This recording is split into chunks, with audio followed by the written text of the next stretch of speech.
Every day, the Fat Controller came to the station to catch his train. "Hello," he always said to Thomas.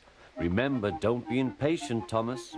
You can never be as strong and fast as Gordon, but you can be a really useful engine. Don't let the silly trucks tease you." There were lots of trucks, and Thomas worked very hard pushing and pulling them into place. There was also a small coach and two strange things his driver called cranes. "That's the breakdown train," he told Thomas. "The cranes are for lifting heavy things like engines and coaches and trucks." One day, Thomas was in the yard. Suddenly, he heard an engine whistling. "Help! Help!" A goods train came rushing through much too fast. The engine was James, and he was frightened. His brake blocks were on fire. They're pushing me," he panted. On, laughed the trucks. Still whistling, "Help! Help!" Poor James disappeared. "I'd like to teach those trucks a lesson," said Thomas the tank engine. Soon came the alarm. "James is off the line. The breakdown train, quickly!" Thomas was coupled on, and off they went.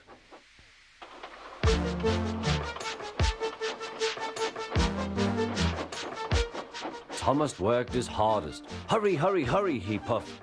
He wasn't pretending to be like Gordon. He really meant it. Bother those trucks and their tricks. I hope poor James isn't hurt.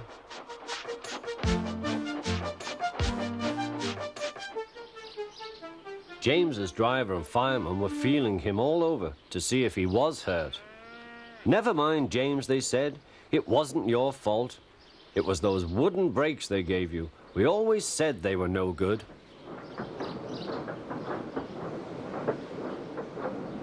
Thomas pushed the breakdown train alongside.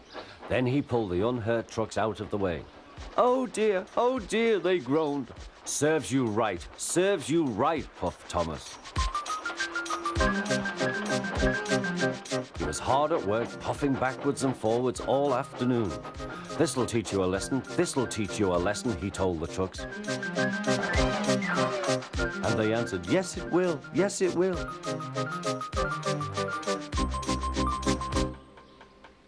They left the broken trucks, then with two cranes they put James back on the rails.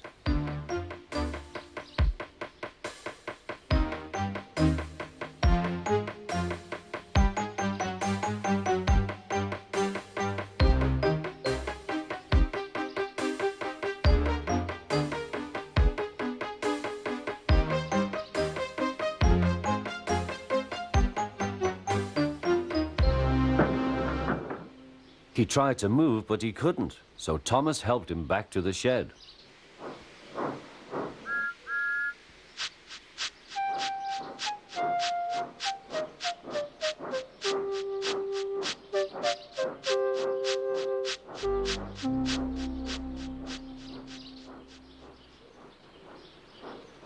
The Fat Controller was waiting anxiously for them. "Well, Thomas," he said, "I've heard all about it, and I'm very pleased with you. You're a really useful engine. James shall have some proper brakes and a new coat of paint, and you shall have a branch line all to yourself." "Oh, thank you, sir," said Thomas.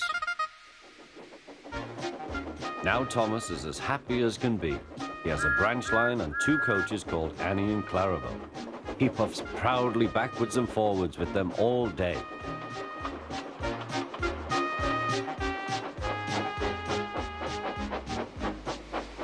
He is never lonely.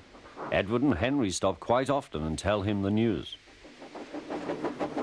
Gordon is always in a hurry, but never forgets to say poop poop, and Thomas always whistles peep peep in return.